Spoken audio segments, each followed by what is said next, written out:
Subscribe to my channel for more videos and press the bell icon for latest updates. बिस्मिल्लाहिर्रहमानिर्रहीम। Dear student, आज हमने chapter number 4 के दो article discuss करने हैं। एक हम कहेंगे एंडोप्लाज्मिक रेटिकुलम और दूसरा का टाइटल है राइबोसोम्स। दोनों ही बहुत ही इंपॉर्टेंट टॉपिक हैं। एंडोप्लाज्मिक रेटिकुलम भी लॉन्ग क्वेश्चन के लिहाज से यानी बन सकता है और इसी तरह राइबोसोम भी लॉन्ग क्वेश्चन के लिहाज से बन सकता है। तो सबसे पहले एंडोप्लाज्मिक रेटिकुलम, जितने भी ऑर्गेनेलीज हैं उनको जब नाम दिया जाता है तो वो किसी न किसी रीज़न की बिहाफ पे दिया जाता है। जैसे सेल वॉल को सेल वॉल क्यों कहा जाता है, साइटोप्लाज्म को साइटोप्लाज्म क्यों कहा जाता है, और आप कह सकते हैं सेल मेम्ब्रेन को सेल मेम्ब्रेन क्यों कहा जाता है। तो हर ऑर्गेनेली के पीछे कोई ना कोई रीज़न लाजमी होती है। यानी आप ये कह सकते हैं कि साइंस में जो भी नाम दिया जाएगा उसके पीछे कोई ना कोई रीज़न होगी। तो सबसे पहले एंडोप्लाज्मिक रेटिकुलम की जब हम मीनिंग को देखेंगे तो उससे एक शॉर्ट क्वेश्चन ऑटोमेटिकली निकल आएगा। तो एंडो इनसाइड, अंदर को कहा जाता है। प्लाज्मिक साइटोप्लाज्म से रिलेटेड रेटिकुलम नेटवर्क को कहा जाता है। तो इसके नाम से ही पहली डेफिनेशन आ जाती है, अ नेटवर्क, एक ऐसा नेटवर्क जो साइटोप्लाज्म के अंदर मौजूद है। तो ये एंडोप्लाज्मिक रेटिकुलम। अब ये नेटवर्क है किस चीज़ का? चैनल्स, छोटी छोटी नालियों का एक जाल है जो किसमें फैला हुआ, is seen extending throughout the cytoplasm, जो साइटोप्लाज्म के अंदर फैला हुआ नजर आता है। और नजर कब आता है? जब हम उसको इलेक्ट्रॉन माइक्रोस्कोप से देखते हैं।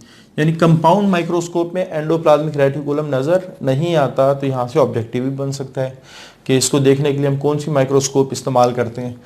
तो एंडोप्लाज्मिक रेटिकुलम को हम डिफाइन कैसे करेंगे? अ नेटवर्क ऑफ चैनल्स इस सीन, जिसको देखा जाता है एक्सटेंडिंग थ्रू द साइटोप्लाज्म, कि वो सारे साइटोप्लाज्म में बिखरा पड़ा है। अब साइटोप्लाज्म में कौन सी जगह पड़ा है? ये पार्टिकुलरली ज्यादातर होता है न्यूक्लियर मेम्ब्रेन के साथ साथ, न्यूक्लियर मेम्ब्रेन के साथ appear to be in contact with nuclear membrane. जैसे ये न्यूक्लियस है तो ये न्यूक्लियर मेम्ब्रेन के बिल्कुल साथ साथ होगा। लेकिन बास साइड पे ये इतना ज्यादा फैला होता है कि इसका कुछ पोर्शन प्लाज्मा मेम्ब्रेन के साथ तक भी पहुंच जाता है। तो it is also continuous with the plasma membrane. तो आप ये कह सकते हैं ये न्यूक्लियर मेम्ब्रेन के साथ साथ भी होगा और बास केसेस में ये प्लाज्मा मेम्ब्रेन के साथ साथ भी मूव कर रहा होगा। तो ये इसकी लोकेशन है। उसके बाद सिस्टर्नी किसको कहा जाता है? सिस्टर्नी बेसिकली हमारे पास जो मेम्ब्रेन है, जो एंडोप्लाज्मिक रेटिकुलम की बॉडी बना रही है, ये सिस्टर्नी कहलाती, सिस्टर्नी। तो इस वजह से हम कहते हैं मेम्ब्रेन ऑफ एंडोप्लाज्मिक रेटिकुलम को सिस्टर्नी कहा जाता है। आगे इसके अपीयरेंस की बात करें तो ये बास केसेस में ट्यूब की तरह नजर आती है, ऐसे ज्यादातर ट्यूबुलर ही होती है। स्फेरिकल बास केसेस में ये ऐसे गोल स्फेरिकल ये नजर आती है। तो ये वेरी करती है सेल टू सेल्स। जैसे अगर हम मसल सेल्स की बात करें तो मसल सेल्स के अंदर बहुत ही यूनिफॉर्म पैटर्न है इन ट्यूब्यूल्स का। लेकिन बाज दूसरे सेल्स के अंदर देखें तो इनमें वैरायटी पाई जाती है। यानी आप ये कह सकते हैं कि ये जो इसकी अपीयरेंस है सिस्टर्नी की, ये सेल टू सेल वेरी करती है। उसकी शेप जो है वो सेल टू सेल वेरी करती है। उसके बाद फंक्शन इसका क्या है? ज़ाहिर बात है मेम्ब्रेन है तो इस मेम्ब्रेन का फंक्शन ये है कि एंडोप्लाज्मिक रेटिकुलम में जो मटेरियल है और साइटोप्लाज्म में जो मटेरियल है, इन दोनों को अलग-अलग करना। तो इसको डिफाइन हम कैसे करेंगे? It separate the endoplasmic reticulum material from the cytoplasmic material. तो साइटोप्लाज्मिक मटेरियल से एंडोप्लाज्मिक रेटिकुलम को सेपरेट करना, ये सिस्टर्नी का फंक्शन है। उसके बाद हमने एंडोप्लाज्मिक रेटिकुलम की दो टाइप्स बनाई है और टाइप्स बनाने की बेस हमने क्या ली है? Morphology. On the basis of shape, शक्ल सूरत की बिहाफ पे हमने एंडोप्लाज्मिक रेटिकुलम की दो टाइप्स बनाई है। तो जिससे हम बात करते हैं शक्ल सूरत के लिहाज से, यानी उसकी अपीयरेंस के लिहाज से, उसके लुक के लिहाज से, तो यहाँ हमारे पास दो किस्म के एंडोप्लाज्मिक रेटिकुलम आते हैं। एक को हम कहते हैं रफ एंडोप्लाज्मिक रेटिकुलम, दूसरे को हम कहते हैं स्मूथ एंडोप्लाज्मिक रेटिकुलम। रफ क्यों है? जैसे अब किसी दीवार पे हाथ फेरें तो वो खुरदरा सा महसूस होता है क्योंकि उस पर रेत के ज़र्रात, सीमेंट के ज़र्रात वो होते हैं। तो उन ज़रात की वजह से वो जो सरफेस है वो थोड़ी सी रफ हो जाती है, यानी खुरदरी सी हो जाती है। लेकिन अगर इस बोर्ड पे हाथ फेरें तो यहाँ चूँकि वो ज़रात नहीं है तो इस वजह से बड़ी स्मूथ सी सरफेस है। तो यानी आप कह सकते हो वो जो छोटे छोटे दाने रेत के हैं या आप कह सकते सीमेंट के हैं या ईंट के हैं, वो सरफेस को टोटली स्मूथ नहीं होने देते। अगर वो ज़रात को हम बिल्कुल साफ़ कर दें तो फिर वो सरफेस क्या हो जाएगी, स्मूथ हो जाएगी। तो हमारे पास यहाँ दो रफ और स्मूथ, ये उन दानों की वजह से जो न्यूक्लियर मेम्ब्रेन के साथ साथ पोर्शन है एंडोप्लाज्मिक रेटिकुलम का, उस पे छोटे छोटे दाने होते हैं। इन दानों को राइबोसोम्स कहा जाता है। और इसी वजह से ये वाली सरफेस क्या नजर आती है, रफ नजर आती है। और वो हमारे पास एंडोप्लाज्मिक रेटिकुलम जो इस पर वो राइबोसोम नहीं होते, उसकी सरफेस स्मूथ नजर आती है। इस वजह से इसको स्मूथ एंडोप्लाज्मिक रेटिकुलम कहा जाता है। तो ये on the basis of appearance कि वो नज़र कैसा आता है, इस बिहाफ पे इसकी दो टाइप्स बनी हैं। उसके बाद फंक्शन, सबसे पहला फंक्शन ये है मैकेनिकल सपोर्ट, यानी ये बिल्कुल उसी तरह काम करते हैं जैसे एक लेंटर होते, कंक्रीट होते, उसमें सरिया लगे होते। अब सरिया क्या करते हैं, उस लेंटर को सपोर्ट भी देता है, उस कंक्रीट को बाकायदा शेप भी देता है। तो इसी तरह आप ये समझ लें कि ये सरिये का काम करता है, सेल के अंदर सरिये का काम कर रहा होता है। तो इस वजह से हम कहते हैं endoplasmic reticulum provide support to the cell और फिर इसकी शेप को मेंटेन रखने में हेल्प करेगा। तो मैकेनिक, और ये फंक्शन दोनों, चाहे वो RER हो चाहे वो SER हो, दोनों का ये फंक्शन है। उसके बाद आ जाए तो प्रोटीन सिंथेसिस, ये सिर्फ किसका फंक्शन है, RER का। चूंकि RER के ऊपर राइबोसोम्स होते हैं और ribosomes are the factory of proteins, इस वजह से आप कह सकते हैं जो RER it is involve in the protein synthesis, ये प्रोटीन सिंथेसिस में इन्वॉल्व होते हैं। और जब प्रोटीन बनती है तो आगे फिर वो 3 डायरेक्शन में चली जाती। एक डायरेक्शन तो ये है कि वो साइटोप्लाज्म में जाके स्टोर हो जाती है, फिर उससे मजीद फंक्शन परफॉर्म किए जाते हैं। दूसरी, इसमें मजीद मॉडिफिकेशन के लिए या तो ये वो गोल्गी अपरेटस की तरफ चली जाती है और गोल्गी अपरेटस से होती हुई फिर वो export out of the cell, वो सेल से बाहर चली जाती है। यानी आप ये समझ लें कि जो प्रोटीन बनेगी उसकी मुख्तलिफ डायरेक्शन है, वो साइटोप्लाज्म में भी जा सकती है, वो गोल्गी अपरेटस में भी जा सकती है और गोल्गी अपरेटस के ज़रिए से फिर वो बाहर सेल से बाहर भी जा सकती है, export out of the cells. उसके बाद मेटाबॉलिज्म, काफ़ी सारे केमिकल रिएक्शंस हैं जो स्मूथ एंडोप्लाज्मिक रेटिकुलम के अंदर हो रहे हैं due to presence of enzymes, जिसमें सबसे मशहूर मेटाबॉलिज्म लिपिड्स का है कि लिपिड्स को मुख्तलिफ शेप में कन्वर्ट किया जा रहा होता है। जैसे फॉर एग्जांपल अगर हम बात करें लिपिड्स की, तो लिपिड से फास्फोलिपिड्स का बनना ये SER का फंक्शन है। लिपिड से स्टीरोल्स कोलेस्ट्रॉल का बनना ये भी SER का फंक्शन है। लिपिड से स्टीरॉयड हार्मोन्स का बनना ये भी SER का फंक्शन। तो लिपिड्स को मुख्तलिफ शक्लों में कन्वर्ट किया जा रहा होता है SER के अंदर। और उसके बाद जो ड्रग्स वगैरह अगर सेल के अंदर आ जाए तो उन ड्रग्स को डिटॉक्सिफाई करना, डिटॉक्सिफिकेशन से क्या मुराद है, उनके जहरीले असर को ख़त्म करना, ये भी SER का फंक्शन है। उसके बाद ट्रांसपोर्ट और ट्रांसमिशन, ये लास्ट लेक्चर में हम डिस्कस कर चुके हैं, what is difference between transport and transmission. तो मटेरियल के एक जगह से दूसरी जगह जाना ये ट्रांसपोर्ट कहलाता है। ये क्या करते हैं, जैसे प्रोटीन्स है राइबोसोम से लेता है उसके बाद आगे जाके दे देता है। तो ये एक सेल से चीज़ को लेकर दूसरे पार्ट्स के अंदर ये देता है। इस वजह से हम कहते हैं ये ट्रांसपोर्ट ऑफ मटेरियल का काम भी कर रहा होता है। और दो सेल न्यूरॉन और मसल्स के अंदर ये जो एंडोप्लाज्मिक रेटिकुलम है ये नर्व इंपल्स को कंडक्ट भी कर रहा होता है। इस वजह से हम कहते हैं ये ट्रांसमिशन का काम भी कर रहे हैं। तो ये जो 4 फंक्शन है ये सिर्फ सोलली SER से रिलेटेड है। अगर क्वेश्चन आ जाए कि write down the function of SER, तो आपने ये 4 फंक्शन लिखने हैं जो आपकी बुक में डिस्कस किए गए हैं। अगर RER का फंक्शन आ जाए तो आपने ये फिर ये फंक्शन लिखना है कि ये प्रोटीन बनाते हैं। उसके बाद राइबोसोम्स, सबसे पहले इसके नाम को हम डिस्कस करेंगे। सोम कहते हैं बॉडी को, राइबो, इसमें ऐसी बॉडी जो राइबो हो, ये लफ्जी मतलब है। राइबो से क्या मुराद है, राइबो न्यूक्लियोप्रोटीन, ऐसी बॉडी जो राइबो न्यूक्लियोप्रोटीन से बनी हो वो राइबोसोम कहलाती है। और ये एक ऐसे ऑर्गेनेली हैं जिनमें मेम्ब्रेन्स नहीं होती बल्कि ये छोटे छोटे दाने हैं, ग्रेन्यूल्स हैं। ये नॉन मेम्ब्रेनस टाइनी ग्रैन्यूल्स हैं। तो ये अपनी ऑब्जेक्टिव याद रखना है।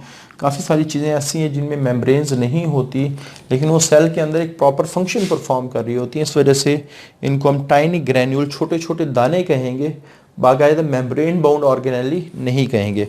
उसके बाद डिस्कवरी की बात करें तो पैलेट 1955, ये सन इंपॉर्टेंट है, डेट्स इंपॉर्टेंट होती हैं। वाज फर्स्ट टू स्टडी, पहला इंसान था जिसने सबसे पहले राइबोसोम को स्टडी किया। कंपोजिशन की बात करें, अभी हमने बात की कि राइबोसोम ये एक ऐसी बॉडी है जो राइबो न्यूक्लियोप्रोटीन से मिलकर बनी होती है, और राइबो न्यूक्लियोप्रोटीन मजीद दो चीज़ों से मिलकर बनी, आरएनए और प्रोटीन। और वो आरएनए जो राइबोसोम्स की बॉडी बनाते हैं वो राइबोसोमल आरएनए, और ये दोनों ऑलमोस्ट इक्वल अमाउंट में होती हैं, यानी 50-50% होती हैं। यानी आप कह सकते हैं राइबोसोमल आरएनए, इसके हम पहले भी फिगर डिस्कस करते, 40-50% आरएनए होता है और 50-60% प्रोटीन होते हैं, ऑलमोस्ट इक्वल कह सकते हैं आप। और चूंकि ये आरएनए और प्रोटीन से मिलके बना है, तो दोनों के मिलने से जो कंजुगेटेड मॉलिक्यूल बनेगा उसको हम कहेंगे राइबो न्यूक्लियोप्रोटीन। राइबो न्यूक्लियोप्रोटीन, तो ये कंजुगेटेड मॉलिक्यूल्स हैं। ये क्वेश्चन आ सकते हैं कि ये हमारे पास जो राइबोसोम है ये किस कैटेगरी से बिलोंग करते हैं, तो ये कंजुगेटेड मॉलिक्यूल्स हैं। उसके बाद लोकेशन के हवाले से बात करें, साइटोप्लाज्म में बिखरे भी पड़े होते हैं या फिर किसी ऑर्गेनेली के साथ अटैच होते हैं, जैसे हमने अभी डिस्कस किया आर के साथ राइबोसोम अटैच होते हैं। तो freely dispersed into the cytoplasm, cytoplasm में डिस्पर्स भी हो सकते हैं, बिखरे पड़े हो सकते हैं, या फिर किसी ऑर्गेनेली के साथ वो अटैच होते हैं। स्ट्रक्चर की बात करें, जो सबसे इंपॉर्टेंट शॉर्ट क्वेश्चन है राइबोसोम के अंदर, इट कंसिस्ट ऑफ 2 सब यूनिट्स। इसमें 2 है, एक लार्जर है एक स्मॉलर है। जो लार्जर सब यूनिट है sediment eight 60s, sediment eight 40s। अब सेडिमेंट से क्या मुराद है, हमने सेल्फ फ्रैक्शनेशन के अंदर एक टेक्निक डिस्कस की थी कि जब भी हमने ऑर्गेनेली को सेपरेट करना है उसको घुमाया जाता है ऐसे। तो जिस वक्त हम घुमा देते हैं उसके बाद हम उस टेस्ट ट्यूब को खड़ा कर देते, चीज़ें नीचे बैठना शुरू हो जाती। तो किसी भी चीज़ का नीचे बैठने का जो प्रोसेस है ये सेडिमेंटेशन कहलाता है, सेडिमेंटेशन कहलाता है। उसके बाद जब हम बात करते हैं कि सेडिमेंट एट 60s, अब S क्या है, S बेसिकली स्वेडबर्ग यूनिट है और it is a unit of ultra centrifugation. और अल्ट्रा सेंट्रीफ्यूगेशन में जो सेडिमेंटेशन हो रही है वो किस रफ्तार से हो रही है, उसका यूनिट स्वेडबर्ग है, स्वेडबर्ग यूनिट। यानी ये जिस रफ्तार से नीचे बैठेंगे उस स्पीड को मेजर करने के लिए जो यूनिट इस्तेमाल किया जाता है वो स्वेडबर्ग। इस स्वेडबर्ग साइंटिस्ट का नाम है थियोडोर स्वेडबर्ग, उसने ये यूनिट सबसे पहले इस्तेमाल किया था, इस वजह से उसी के नाम पे ये यूनिट का नाम रखा गया स्वेडबर्ग यूनिट। तो नीचे बैठने की जो रफ्तार है वो स्वेडबर्ग मेजर करता है। तो जो पार्टिकल बड़ा हो उसकी रफ्तार बड़ी होती है, जो पार्टिकल छोटा हो उसकी रफ्तार भी कम होती है, इस वजह से 60s। चूंकि पार्टिकल बड़ा है इस वजह से 60s, पार्टिकल छोटा है इस वजह से 40s। अब ये दोनों पार्टिकल मिलके 60s और 40s, जब ये दोनों पार्टिकल, जैसे फॉर एग्जांपल ये हमारे पास बड़ा पार्टिकल है, ये छोटा पार्टिकल, तो ये 60s है ये 40s। अच्छा, अगर इन दोनों को जमा करें तो 100s बनना चाहिए था, लेकिन जब इन दोनों को जमा करते हैं तो जो पार्टिकल बनते हैं उसकी स्पीड 80s है। यानी इसका मतलब ये है कि 60s और 40s की वजह से 100s का पार्टिकल बनना चाहिए था, लेकिन 80s का क्यों बना है, इसकी क्या रीज़न है, क्योंकि दोनों पार्टिकल थोड़े से एक दूसरे के ऊपर ओवरलैप कर जाते हैं। देखिए ये सपोज मैं कहता हूँ ये 5 सेंटीमीटर का, ये भी 5 सेंटीमीटर का, दोनों को मिला ये 10 सेंटीमीटर बन रहे।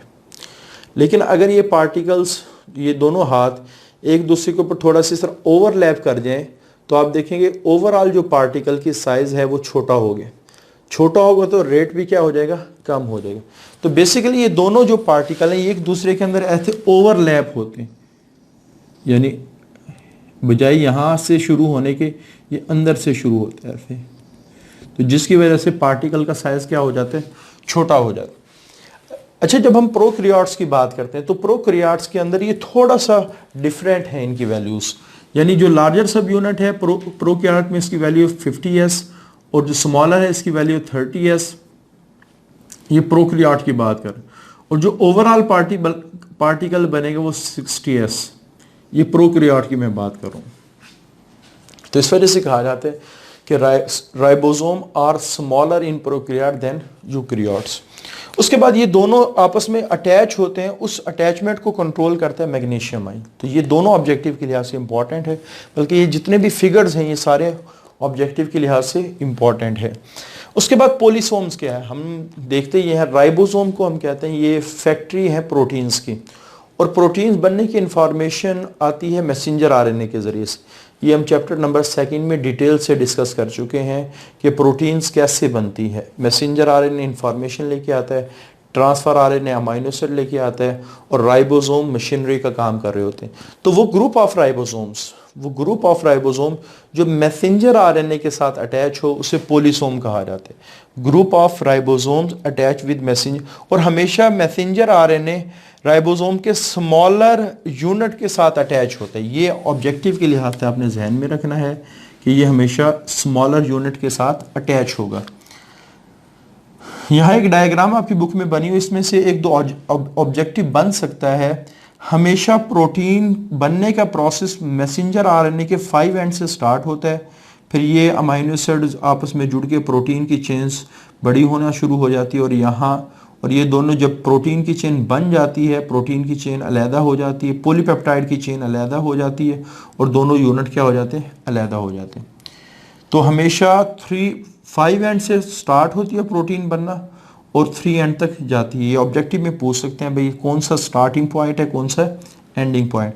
तो ये जो राइबोसोम अटैच हैं इनको हम मैसेंजर आरएनए कह सकते, सॉरी इनको हम पोलिसोम्स कहते हैं। उसके बाद सिंथेसिस होती है, जैसे फॉर एग्जांपल ये न्यूक्लियस है, न्यूक्लियस के अंदर कुछ रीजन्स हैं, इन रीजन्स को न्यूक्लियोलस कहा जाता है। न्यूक्लियस नहीं, न्यूक्लियोलस। तो इन न्यूक्लियोलस के अंदर राइबोसोमल डीएनए भी होता है, उससे फिर राइबोसोमल आरएनए बनता है, यहाँ प्रोटीन के यूनिट्स भी इकट्ठे होते हैं, फिर इनको मिला के राइबोसोम बनाया जाता है। और जब ये राइबोसोम बन जाते हैं फिर इन्होंने साइटोप्लाज्म में आना होता है, ये न्यूक्लियर पोर के जरिए से ये साइटोप्लाज्म में आ जाते हैं। उसके बाद फिर साइटोप्लाज्म में आके ये प्रोटीन की सिंथेसिस कर सकते हैं। तो इस वजह से एक तारीखी जुमला, यानी एक बहुत ही मशहूर जुमला है, the factory of ribosome is nucleolus and factory of protein is ribosomes. यानी आप कह सकते हैं राइबोसोम बनाने की जो फैक्ट्री है वो न्यूक्लियोलस है, और प्रोटीन बनाने की फैक्ट्री क्या है, राइबोसोम्स है। तो ये बड़े आसान से 2 टॉपिक्स हैं, लेकिन बाज़ दफ़ा अगर चीज़ तैयार ना हो ठीक तरह तो आसान भी क्या हो जाता है, मुश्किल हो जाता है। इस वजह से आपने हर आर्टिकल को उसको ईजी नहीं लेना, हर आर्टिकल को अच्छी तरह तैयार करना है, क्योंकि बाज़ दफ़ा ये होता है कि आसान आर्टिकल पेपर में आ जाता है, लेकिन उस आसान आर्टिकल पे क्योंकि इतनी ज़्यादा तवज्जो नहीं दी गई होती, इस वजह से वो थोड़ा सा टफ टाइम दे देता है स्टूडेंट को। तो इसको आप लोगों ने अच्छी तरह तैयार करें। बाकी जो इंशाल्लाह नेक्स्ट लेक्चर है उसमें हम गोल्गी ऑपरेटर्स को डिस्कस करेंगे। मिलते हैं अगले लेक्चर के अंदर। अल्लाह हाफिज़।